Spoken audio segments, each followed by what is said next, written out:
Hello everyone, welcome back to this new video. दोस्तों स्वागत है आप सभी का इस नई वीडियो में। ये वीडियो काफ़ी इंपॉर्टेंट होने वाला दोस्तों यूपी पीसीएस 2024 को लेकर। बहुत सारे दोस्तों के मैसेज थे किस तरीके से पढ़ना है, कैसे पढ़ना है। बहुत दोस्तों को प्रॉब्लम आ रही थी, उसके लिए एक सेल्फ मेड ये आपको यहाँ पे प्लान दिया जा रहा है। इस प्लान को फॉलो कीजिए। कौन कौन सी बुक फॉलो करनी है, कंप्लीट स्टडी मटेरियल, स्टडी क्या क्या फॉलो करना है, कौन कौन सी बुक करनी है। और एक चीज़ का स्पेशल क्या बताएं कि आप प्रीलिम्स और मेंस एक साथ दोनों फोकस कर सकते हैं और करना ही है आपको। ठीक है, इसमें आप उस स्टूडेंट कैटेगरी बना रही है कि सिर्फ प्रीलिम्स पढ़ रहे हैं या फिर सिर्फ मेंस पढ़ रहे हैं। मेंस सिर्फ वही लोग फोकस करें जिनका प्रीलिम्स पहले से निकला हुआ है। जो लोग प्रीलिम्स में फेल कर रहे हैं वो प्रीलिम्स को साथ लेके चलेंगे। ठीक है, तो फटाफट से स्टार्ट करते हैं वीडियो को। आपको हम बताते हैं बहुत सारी चीज़ें जो आपको यहाँ पे हेल्पफुल होने वाली है। तो दोस्तों यहाँ पर हम लोग बात करने वाले हैं प्री और मेन्स की दोनों स्ट्रेटजी यूपी पीसीएस के लिए। ठीक है, इसमें पहले एक चीज़ बहुत ध्यान से सुनते चलिएगा, क्या क्या चीज़ें इसमें हम बता रहे हैं उस चीज़ को अगर आप एज इट इज़ फॉलो करेंगे तो ही आपको फ़ायदा होगा। फिर बाद में आप ये मत कीजिएगा कि ये चीज़ हमने ऐसे किया, ऐसे नहीं हुआ। जिस तरीके से बताते रहे हैं, स्ट्रिक्टली बोल रहे हैं, किसी चीज़ को आप वैसे फॉलो करके देखिए, आपको एकदम बिल्कुल फ़ायदा होगा। 100% ये चीज़ काम करेगा। पहले तो हम आपको यहाँ पर बता देंगे सारे कौन कौन से सब्जेक्ट है, कहाँ से पढ़ने हैं, किस तरीके से पढ़ने हैं। ठीक है, तो पहला अप्रोच हम आपको लेकर बताते हैं प्रीलिम्स को लेकर। ठीक है, प्रीलिम्स ओरिएंट पे जब किस तरीके से पढ़ना है।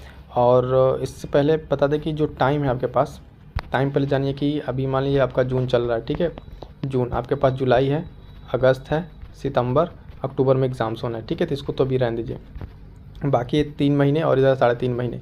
तो अभी यहाँ पे जो हम आपको टारगेट बता रहे हैं वो 90 दिन का लेकर बता रहे हैं। ठीक है, तो इस 90 दिन को कैसे यूज करना है, जिन लोगों का प्रीलिम्स पहले से तैयार है वो आप तो ये कर सकते हैं। पहली चीज़ कि अपना मेन से पूरा फोकस रखें। ठीक है, जिनके लिए दोनों लेके चलना है, प्रीलिम्स और मेंस, जिनका प्रीलिम्स नहीं हो रहा है तो दोनों साथ लेके चलें। ठीक है, पहली बात तो अपनी स्टडी आवर है, जो भी पहले तो मैं 8 घंटे को लेकर कहता हूँ 8 घंटे रेगुलर स्टडी नहीं, 8 घंटा तो 6 घंटा। ठीक है, 4 घंटा जो भी आपकी स्टडी है। ठीक है, तो पीसीएस के लिए आपको करना क्या है कि जो आपका यूपी पीसीएस है इसके लिए आपको करना है, आप जो भी इसमें से फॉलो करें कोई भी हो, उसके लिए आप टाइम को अपना दोनों को प्रॉपर बांटें।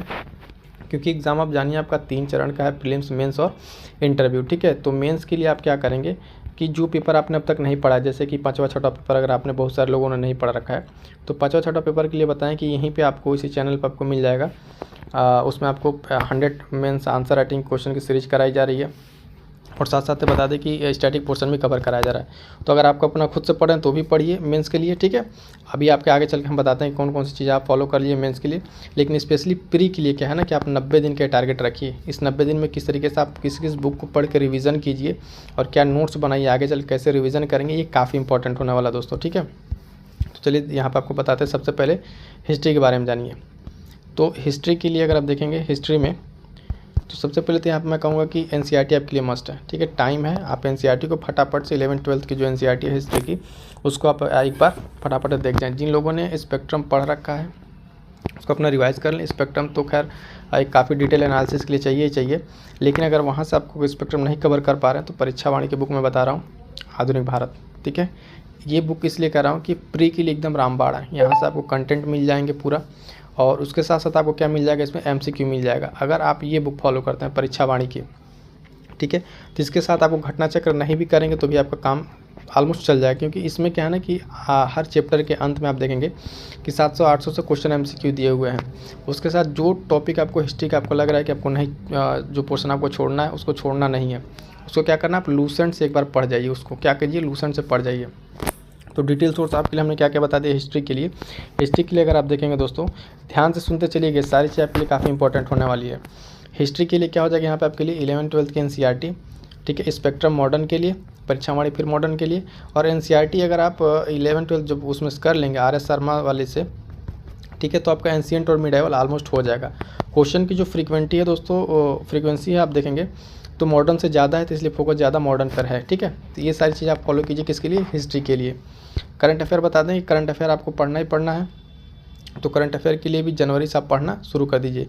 उसके लिए भी आप इस चैनल पे जाएंगे तो आपको करंट अफेयर आपको मिल जाएगा, एकदम सेलेक्टिव करंट अफेयर बनाया गया दोस्तों। तो आप जाकर वहाँ से विजिट करके देख लीजिए, या फिर आप कोई मैगजीन एक फॉलो कर लिए, कोई भी एक मैगजीन जो आपको अच्छी लगे। घटना चक्र की मैगजीन है, आई दृष्टि है, ठीक है, उसको आप एक फॉलो कर लिए। क्योंकि करंट अफेयर का वेटेज रहने वाला है यूपी पीसीएस में 30 से 35 क्वेश्चन का। यूपी स्पेशल के लिए भी परीक्षा वाणी की बुक है, आप उसको अगर एक थ्रोली पढ़ लेंगे तो आपका काम चल जाएगा। 2 पोर्शन हो गया। अब बता दें आपको ज्योग्राफी के लिए, ये जो मेन पोर्शन है हिस्ट्री ज्योग्राफी, इसके लिए भी आपको 11th 12th की एनसीईआरटी में मैं कहूँगा मस्ट है, इसको स्किप नहीं करेंगे जिस तरीके से हिस्ट्री के लिए है। फिर यहाँ पे परीक्षा वाणी की बुक आपको ही बता रहे हैं, आप इस चीज़ को हिंदी मीडियम के लिए प्रीफर करिए। इंग्लिश मीडियम में आप अगर जो आपने बुक पढ़ रखी है उसको पढ़ लीजिए, या फिर तो जा सकते हैं किसके साथ, घटना चक्र के साथ। यहाँ पे भी जो टॉपिक आपको छोड़ना है उसको छोड़िए मत, लूसेंट से ज़रूर पढ़ लीजिए। तो चीज़ें समझ में आ रही है किस तरीके से करना है। ज्योग्राफी के लिए 11th-12th के एनसीईआरटी ये मस्ट चीज़ें जिसको आप स्किप नहीं करेंगे, क्योंकि यहाँ से स्किप करेंगे तो क्वेश्चन आपके परीक्षा में जरूर छूट जाएंगे। बहुत सारे क्वेश्चन आपके एनसीईआरटी से डायरेक्ट मिल जाएंगे जो बेसिक कंसेप्चुअल पे होंगे, आप वहाँ से कर लेंगे। ठीक है, तो 2 जगह लूसेंट और ये स्पेक्ट्रम अगर आप चीज़ें हिस्ट्री ज्योग्राफी समझ में आएगी। बात करते हैं पॉलिटी की। पॉलिटी के लिए वन एंड ओनली लक्ष्मीकांत। ठीक है, लक्ष्मीकांत अगर पढ़ रहे हैं तो उसके साथ घटना चक्र जरूर लगाइएगा, वहाँ से क्वेश्चन बाहर नहीं जाएंगे। क्या होता है कि क्वेश्चन जो वहाँ से ना रिपीटेड है और पीवाईक्यू फॉर्म में है, उसकी एनालिसिस कैसे करनी है उसको हमने समझा रखा है, आप चाहे जाकर वहाँ से वीडियो देख सकते हैं।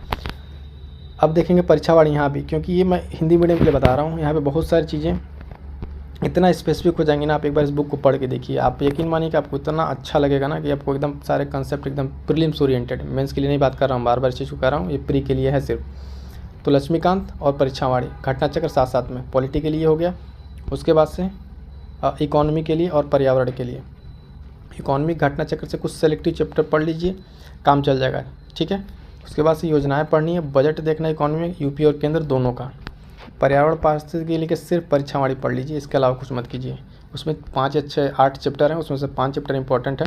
उन 5 चैप्टर को आप पढ़ जाइए, एमसीक्यू लगाइए, उससे क्वेश्चन बाहर नहीं जाता, घूम फिर के उसी बेस पे क्वेश्चन रहता है। आपकी कंसेप्चुअल अंडरस्टैंडिंग होनी चाहिए, कुछ फैक्ट अच्छे से रटे होने चाहिए। आप कुछ लोग कहेंगे फैक्ट है, तो फैक्ट भाई जब पूछ रहा है एग्जाम तो आपको तो उस एग्जाम के हिसाब से तैयारी करना है, तो फैक्ट तो रटना पड़ेगा। तो जो कुछ फैक्ट है उसको एक जगह आप एक पेज पर बनाइए, उसको फटाफट से क्या कीजिए, रट जाइए। दूसरा उसका कोई उपाय नहीं है। साइंस की बात करें तो साइंस के लिए सिर्फ आप घटना चक्र सफिशिएंट हो जाएगा, उसका नोट्स बना लीजिए। स्पेशली बायो का कहूँगा, बायो का, क्योंकि बायो का क्वेश्चन ज़्यादा रह रहा है, तो ये चीज़ें आपको क्या हो जाएंगी, यहाँ से इंपॉर्टेंट हो जाती हैं साइंस के लिए। ठीक है, अब थोड़ा सा यहाँ पे देख लीजिए मेंस के लिए क्या क्या है। मेंस के लिए जो कर रहे हैं, हिंदी के लिए मैं तो कहूँगा पहले तो घटना चक्र जो मेंस सीरीज है ना, उसको आप थोरोली एक बार देख जाइए, हिंदी मीडियम वाले। ठीक है, और आप बात करें इंग्लिश मीडियम के लिए तो जो इनका एक आता सुनिए, इसका अगर टेलीग्राम पर आपको पीडीएफ मिल जाएगा, पीडीएफ चाहिए तो बता दीजिएगा, कमेंट कर दीजिएगा, पीडीएफ आपको दे देंगे।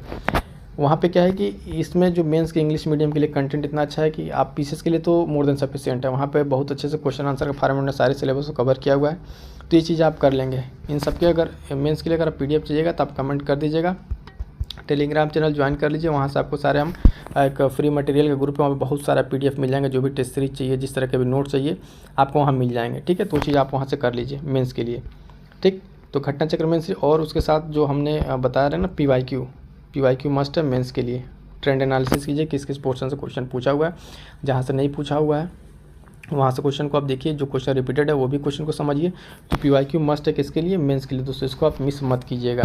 ठीक है, उसके साथ एक चीज़ क्या बताते हैं यहाँ पे कि पीवाईक्यू के साथ साथ जिस तरीके से 5वां और 6वां पेपर है, पेपर 5th एंड 6th, यहाँ पे गेम चेंजर साबित हो रहा है, क्योंकि इसका अभी एक बार पेपर हुआ है और ये आपको तैयार पहले से रखना है। एक बार एटलीस्ट जितना टाइम है, ठीक है, जिन्होंने पढ़ रखा है वो तो रिवीजन का नहीं पढ़ा, तो एटलीस्ट एक बार पेपर 5 और 6 को आपको बता रहे हैं पढ़ लीजिए, क्योंकि उसी तरीके से इस बार के जो पीसीएस मेंस के रिजल्ट आए हैं, ठीक है, उसमें देखा गया है कि ऑप्शनल की तरह भूमिका निभा रहा है, कि बहुत सारे लोग एक मार्क्स फ्लैक्चुएट कर रहे हैं, किसी का 60 नंबर भी है, 200 में से इस तरह का नंबर आ रहा है, तो किसी का हाई भी किसी का भी कम है। तो इस चीज़ को आप जरूर फोकस करके मेंस को छोड़ के मत जाइएगा, अभी इधर 2-3 महीने में इसको आराम से एक साथ कीजिए।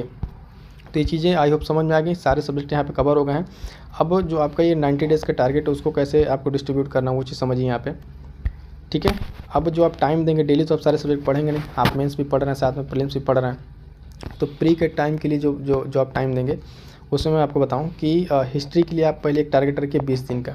ठीक है, उस 20 दिन में 10-10 का डिवाइड किए, 10 दिन पूरा मॉडर्न थोरोली पढ़िए, जितना टाइम सब प्रीलिम्स को फोकस किए, 8 घंटे में 4 घंटा या फिर बाकी चीज़, उसके साथ 10 दिन प्रीलिम्स में मॉडर्न को दीजिए और 10 दिन में एंशिएंट और क्या कीजिए, मिडाइवल कीजिए। ठीक है, तो इस तरह से 20 दिन में आपका क्या हो जाएगा, हिस्ट्री एक बार कंप्लीट रिवीजन हो जाएगा। और ध्यान दीजिएगा, नोट्स अपना सेल्फ बना लीजिएगा। ठीक है, नोट्स का रिवीजन मस्ट है, कितना हो पढ़ लीजिए, कोई किताब पढ़ लीजिए, एक किताब को 5 बार पढ़िए, ये आपके लिए ज़्यादा बेनिफिट रहेगा।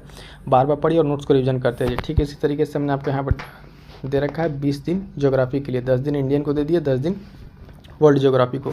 इस तरीके से सेगमेंट वाइज अगर आपको प्लान चाहिए, ठीक है, टेलीग्राम से जुड़ जाइए, फ्री की मेंटरशिप मिल रही है वहाँ पे, तो आप इसको फ्री का समझ के, तो बहुत लोग नहीं कर, लेकिन जो भी दोस्त जुड़े उनका काफ़ी फ़ायदा हो रहा है। डेली बेसिस पे टारगेट आपको मिल जाएगा वहाँ पे, किस तरीके से आपको पढ़ना है, क्या पढ़ना है, आपको मिल जाएगा, आप वहाँ से कंप्लीट कीजिए। पॉलिटी के देखिए 10 दिन पॉलिटी को दीजिए, 10 दिन में ये भी इकोनॉमी के लिए 10 दिन और पर्यावरण के लिए 10 दिन। ये 10-10 दिन क्यों? ये इतने दिन में आप पूरे कंसेप्ट को पढ़िए जो आप टाइम दिए प्रीलिम्स को। उसके साथ क्या कीजिए, आप जो MCQ प्रैक्टिस कीजिए, ठीक है। तो शिफ्ट हम पहले बता दें, 2 शिफ्ट में आपकी पढ़ाई होनी चाहिए, प्री और मेंस, क्योंकि प्रैक्टिस जरूरी है जिनका प्रीलिम्स रुक रहा है उनके लिए, ठीक है। थोड़ा थोड़ा करके पढ़ेंगे तो 90 दिन में हो जाएगा। फिर अगले 1-1.5 महीने में जो आपको बचेगा, 1 से 1.5 महीना आपके पास समय बचेगा। उसके बाद भी 1 से 1.5 महीना समय बचेगा तो उस महीने में क्या करेंगे, आप फिर से रिविज़न कर लेंगे एक बार। उसी तरीके से साइंस को 20 दिन दिया हुआ है यहाँ पे, क्योंकि कम क्वेश्चन यहाँ से ज़्यादा रहते हैं।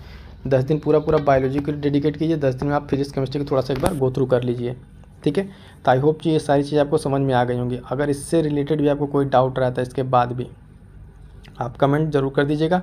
किसी भी चीज़ को लेकर कोई भी डाउट हो कमेंट कर लीजिएगा। टेलीग्राम से जुड़ जाइए, वहाँ पर्सनल मेंटरशिप प्रोग्राम भी चल रहा है, जो आपके सारे टारगेट हम बता रहे हैं वहाँ पे आपको डेली बाय डेली का मिल जाता है कि हाँ इस डे में इतने दिन में ये पॉइंट कवर करना है। उसके बाद से आपको टेस्ट सीरीज करा दी जाती है प्रीलिम्स की, मेंस की आंसर राइटिंग प्रैक्टिस कराई जा रही है। तो आई होप सो कि जितना हमें बताना था ये सारी चीज़ें बुक्स वगैरह आपको बता दी हैं, चीज़ें आपको समझ में आ गई होंगी, ठीक है। कोई चीज़ रह जाता है तो आप ज़रूर बता दीजिएगा। करंट अफेयर मत मिस कीजिए। एक चीज़ और फिर से बता दूँ, करंट अफेयर के लिए दोस्तों करंट अफेयर मत मिस कीजिएगा।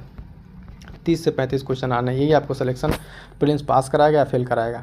तो इसको आप जनवरी से पढ़ना स्टार्ट कर दीजिए, ठीक है। जनवरी से लेकर जब तक एग्ज़ाम इधर का तो एकदम पढ़ जाइए, फिर बाकी का इतना तैयार होता है तब पीछे का जाइएगा पढ़ने के लिए, ठीक है। तो आई होप सो कि सेशन आपको समझ में आया होगा, ठीक है। साथ साथ दोस्तों आपको बता दें कि UPPCS के लिए दोनों चीज़ें एक साथ पैरेलल डेट जिस तरीके से आ गई है वो दोनों चीज़ें इंपॉर्टेंट है। आप ही लोग की डिमांड पे यहाँ पे UPPCS के लिए प्रीलिम्स के लिए GS की कंप्लीट टेस्ट सीरीज अगर आपको यहाँ चीज़ें प्रोवाइड करा दी हैं तो उसका लाभ आप ज़रूर लें। ये आपके प्रिपरेशन को ज़रूर बूस्ट करेगा, ठीक है।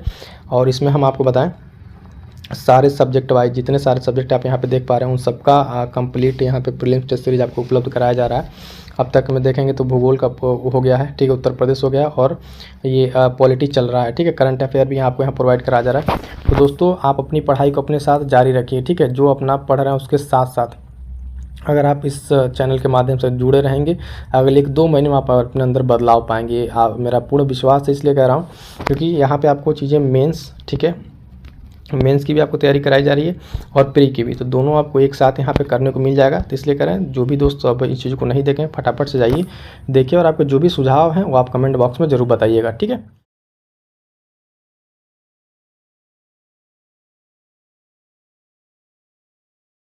चीज़ और बता दें दोस्तों, जो साथी नए हैं और या फिर जो लोग जुड़े हुए हैं उनके लिए कि इम्पॉर्टेंट देखिए यहाँ पे कंप्लीट आपके लिए दोस्तों कंप्लीट प्री और मेंस के लिए, ठीक है, जो बचे हुए समय का एक प्रॉपर यूटिलाइजेशन किया जा सकता है उस तरीके से फ्रेम करके आपके यहाँ प्रोग्राम में दिया जा रहा है। पहला चीज़ कि प्रीलिम्स ओरिएंटेड आपको घटना चक्र जो 15,000 क्वेश्चन हैं उनको सेगमेंट वाइज, ठीक है, इतिहास भूगोल, ठीक है, इस तरीके से सेगमेंट में बांट के यहाँ पे चीज़ें कराई जा रही हैं MCQ प्रैक्टिस प्रीलिम्स के लिए। उसके बाद से अलग से टेस्ट सीरीज कराया जाएगा सब्जेक्ट वाइज, कुछ टेस्ट सीरीज अपलोडेड है उसको भी जाकर आप देख सकते हैं। और साथ साथ जो आपका ये आंसर राइटिंग सीरीज चल रहा है तो आपके लिए मोस्ट इंपॉर्टेंट हो जाता है जिसको आप अभी अटेम्प्ट कर रहे हैं, है ना। और उसके साथ जो स्पेशल ये प्रोग्राम है स्टैटिक पोर्शन का, इसको आप जरूर कवर कीजिए। और जिन लोगों ने आंसर राइटिंग का ये बेसिक सेशन नहीं देखा उसको जाकर जरूर देखिए कि किस तरीके से बिगिनर्स मेंस की आंसर राइटिंग को करें, किस तरीके से अपने आंसर राइटिंग को इम्प्रूव कर सकते हैं। तो ये सब सारी चीज़ आपके लिए काफ़ी इंपॉर्टेंट होने वाली है। तो दोस्तों जाके आप इस वीडियो को जरूर देखें, ठीक है। मिलते हैं किस नेक्स्ट वीडियो में, तब तक के लिए थैंक यू सो मच।